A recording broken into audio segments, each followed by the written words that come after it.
Actually, the groom slept with me, Yolanda said excitedly, as if she might shout yay after. The room exploded into chaos. I saw my parents sitting at a nearby table, looking like they were about to faint. Even with all the commotion around me, my mind suddenly felt calm. Barry slept with Yolanda. No way. That can't be true because he... My name is Melissa McCarthy. I'm a typical 28-year-old. I graduated from a decent college and now work in a clerical job at a big trading company. I'm not a failure, but I've always been average in everything. My grades were average, my sports abilities were average, and my social life was average. I didn't have any major problems, but there was nothing really special about me either. This didn't change as I got older. I try hard at work, but my performance is average, and my housekeeping skills are average too. Looking back, my childhood was pretty normal too. Typical middle class, with parents who had regular jobs. I went to college on a scholarship and am still paying it back every month. I'm not unhappy about it, and I'm really grateful to my parents for raising me. Still, my whole life has been completely ordinary. My best friend, Yolanda Foster, has had a life totally different from mine. Yolanda and I work at the same company and became friends because we were the only two women in our department when we started. We went from just being close to becoming true friends because of her personality. Unlike me, Yolanda is cheerful and sociable. She never gets shy around people. She graduated from a prestigious university and was even a runner-up in a beauty contest. Her family is wealthy and they own a company, but she's not stuck up at all. She's confident and dates handsome guys from top companies. She's good at her job and always gets attention because of her charm. She's also considerate and proactive. She's different from me. Maybe I'm just jealous of Yolanda, even though I consider her my best friend. Thinking about how different we are always makes me feel uneasy. With a sigh, I press the enter key harder than necessary. After 5 years at the company, even though I'm not very efficient, I'm used to the work. So even when I'm lost in thought, my fingers keep typing on the keyboard. Then I feel a light tap on the back of my head. Hey, Melissa, what's with the sigh? It didn't hurt, but feeling frustrated, I turned around in my chair, rubbing the back of my head. Yolanda was standing there with a rolled-up document in her hand. Yolanda, seriously, you haven't made any progress with your work. You're so inefficient. Lunch is in 30 minutes. Yolanda peeks at my desk and comments with a look of exasperation. I'm used to hearing this, but today it stings a bit. Wow, is it that late already? I need to hurry. I checked the clock in a panic and got back to work. I have to finish this by 3:00 p.m. Hey, where are we going for lunch? Oh, sorry, I don't have time for lunch today. What? You're behind on your work? Come on, let's go. The Italian place on Oak Street. Wait, but I really don't have time. Before I can finish, Yolanda is already gone, walking briskly out of the office, probably heading to the restroom. Her neatly curled chestnut hair sways behind her slim back. Several male employees stop working to watch her leave. She's so pushy. That's her spoiled side showing. I think to myself, feeling it's no wonder I complain. Yolanda's bad habit is not listening to others, but I know she means well. Maybe she's trying to cheer me up and take me out for a change of pace since I'm clearly struggling with my work. I pull myself together and focus on my work for the next 30 minutes until lunch break. Yolanda's favorite Italian restaurant is a 5-minute walk from the office. It's a stylish place with delicious food, quite different from the typical lunch spots for office ladies, fitting for someone like Yolanda. A $30 lunch, I would never come here alone. I really want a boyfriend. We're 28 already, right? It's about time to get married and leave the company. Oh, Melissa, you have a boyfriend, right? Despite her casual tone, she skillfully handles the knife and fork. I twirl some pasta around my fork, impressed by her upbringing showing through in moments like this. Yeah, I do, I reply, suddenly remembering something. Oh right, I'm getting married next month. As I continue in the same tone, Yolanda's smooth movements come to a sudden halt. What? Yolanda's surprised voice drowns out the elegant classical music playing in the background. Wait, I didn't know about that. When did this happen? Well, he just proposed last week, and I haven't had the chance to tell you yet, I explained. So, what kind of guy is your boyfriend? I don't think I've ever heard about him before, Yolanda asked, glaring at me with her eyes framed by thick lashes. Even though she says she hasn't heard about him, it's because she never listened to my stories before. I'm used to this by now, so I brush off my irritation with a sigh and start telling her about my boyfriend. He graduated from the best university in the country and works at a top company. We've been dating for 2 years since we met at work, and it's been a calm and steady relationship. Being with him makes me feel secure, and most importantly, I can be myself around him. But as I got closer to turning 30, I started to worry about whether we would keep dating forever or get married. Then, just as I was thinking about it, he proposed. So, Yolanda, I was wondering if you could give a speech at the wedding. Would you? I asked, telling Yolanda something I had been thinking about since the proposal. She seemed a bit hesitant, but she agreed. Knowing Yolanda, she might not be thrilled that her best friend is getting married before her. But as I naively thought this, I didn't notice the tense look on Yolanda's face. On the wedding day, Yolanda came to the waiting room before the ceremony started. Congratulations, Melissa. She walked in with a smile, looking so beautiful she could outshine the bride. Since my groom, Barry, was there, I thought it was a good time to introduce them. Thank you, Yolanda. This is my husband, Barry.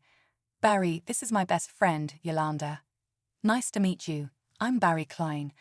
Melissa has told me a lot about you. Thank you for coming today, Barry said, smiling warmly at Yolanda and nodding his head.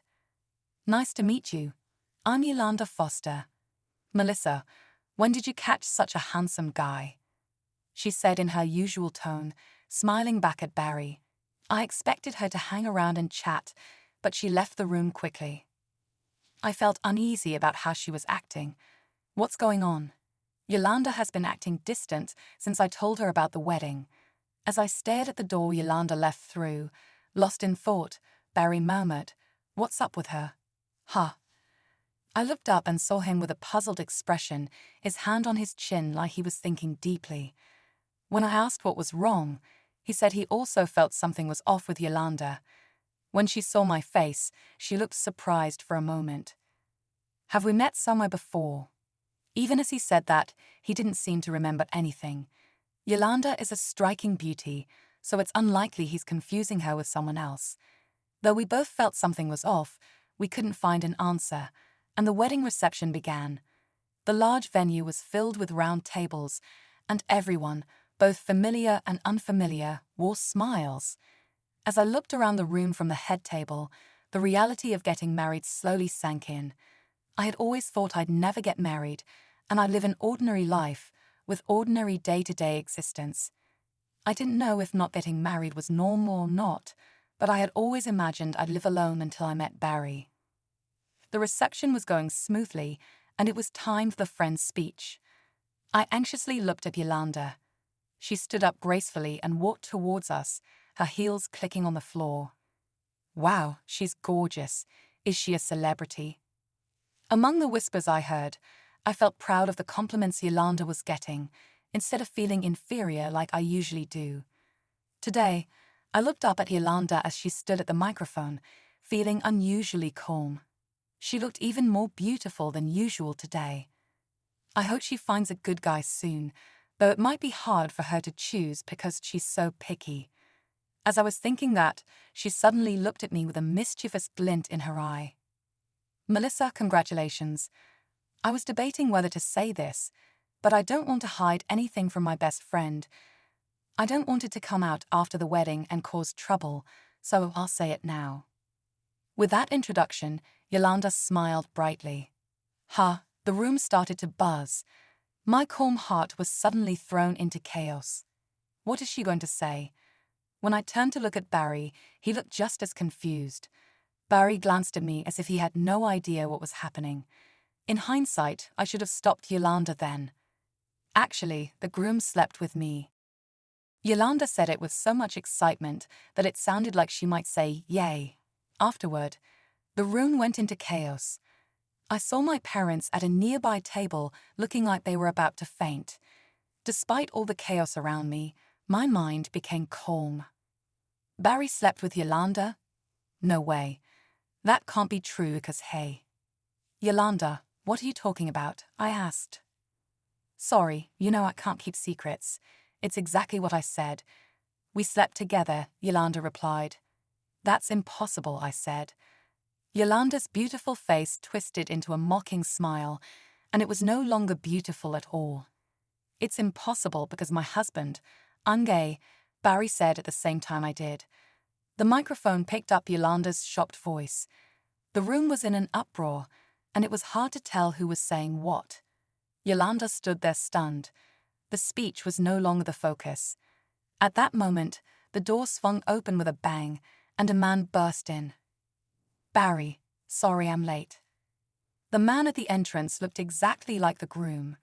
Yolanda looked back and forth between the man and Barry, speechless. Glad I made it, but what's with the mood here? The man asked. The man walked toward us, puzzled by the atmosphere. As he approached, he noticed Yolanda and called out, "Hey, long time no see. What are you doing here?" He raised his hand and greeted Yolanda casually. Wait a minute. 2 Barrys? What's going on? Yolanda, who had been so confident moments ago, now sat down weakly, finally understanding the situation. I got up and walked over to Yolanda. Actually, Fred and my husband Barry are identical twins. At first glance, they look like the same person, but if you look closely, you can see their different personalities in their eyes. Barry, the older brother, has gentle eyes, while his younger brother, Fred, has a mischievous look. But unless you're close to them, it's hard to tell them apart. Unlike his brother, Fred graduated from high school and has been working part-time since. He's sociable and good at interviews, but he keeps quitting jobs and looking for new ones. Fred also has a complicated relationship with women. He often pretends to be his brother and dates multiple women, causing trouble for Barry. However, because Fred is likable and Barry is forgiving, they have a good relationship. Yolanda. I gently placed my hand on Yolanda's shoulder as she sat on the floor dejected. Yolanda had made a shocking confession at my wedding. In the end, it was a misunderstanding, and she ended up embarrassing herself, but she tried to ruin my happiness. However, I didn't know what to feel towards her. After all, this was the first time I had seen her so crushed. I realized now that I had always admired Yolanda, who was full of confidence despite everything. I'm sorry for the disturbance. That was a prank planned by her and me. I'm not good at such things, and I apologize for the awkward atmosphere. Barry tried to smooth things over. The room, which had been buzzing, gradually calmed down, and I could hear people murmuring. So it was a prank. Regardless of how well he handled it, he was trying to look out for Yolanda, who had embarrassed herself in front of everyone. But it is true that I am gay, and it is also true that I love Melissa. From there, Barry spoke confidently. Yes, Barry is gay. When we got to know each other and started to grow closer, he told me himself. I was surprised and shocked, but he told me he still wanted to be with me. Despite having only been attracted to men, Barry grew to love me as a person beyond gender. It's a little different from romantic love, but he respects me deeply as a soulmate and as a person. His feelings settled into my heart. It was certainly shocking to have my previous notions overturned, but love is not only about romance. I felt a growing desire to respond to his feelings. I decided to love everything about him, his career, his good looks, his pure-hearted nature, and the fact that he sincerely faced his identity as a gay man while loving me. When Barry finished his speech, the room was filled with warm applause. Looking at my parents, I saw my father clapping hard with tears in his eyes and my mother pressing a tissue to her eyes. Dad, Mom, I'm going to be happy with him. The ceremony smoothly moved on to the entertainment portion. As I was about to ask Yolanda to return to her seat, she shook off my hand and whispered weakly, "What is this?" "This is stupid. I'm leaving." "Yolanda." She staggered to her feet and walked unsteadily toward the exit. I couldn't bring myself to follow her. On her way out, Yolanda passed by Fred, who had been sitting during Barry's speech. He called out to her. "Oh, you're leaving already? Oh, what's your name again? I forgot, but let's hang out again. I don't need a girlfriend right now, just friends." That was the final blow for Yolanda. "Oh man," she cried out like a child and dashed out of the venue. Yolanda. I called after her, but she didn't look back. Somehow the ceremony ended successfully, and Barry and I went on our honeymoon. After a long break, when I returned to work, Yolanda was gone. I heard that she had requested a transfer right after our wedding. While I felt a bit let down, I was also somewhat relieved because it would have been awkward to face her. So what happened to Yolanda after that? It seemed she was so shocked by being deceived by Fred that her flashy lifestyle completely changed. She had been manipulating men and cheating without a care, but when she was the one betrayed, she quickly developed a distrust of men. Time has passed since then, and now several years have gone by since I turned 30. Yolanda is still single and hasn't been able to get married. Furthermore, the story of her speech at my wedding spread among our colleagues, and the people who used to fawn over her became distant. Her prideful nature meant even the younger colleagues didn't warm up to her, leaving her completely isolated and in the position of an office queen bee. As for me, I've drifted apart from Yolanda since the wedding, but I continue to work and live happily with Barry. Though we sleep in separate bedrooms, our hearts are undeniably close, and we can proudly say that we are each other's only partner. Marrying Barry made me realize what true love is for the first time. I look back and wonder what those days of lamenting about my ordinary life were for, as I am now so incredibly happy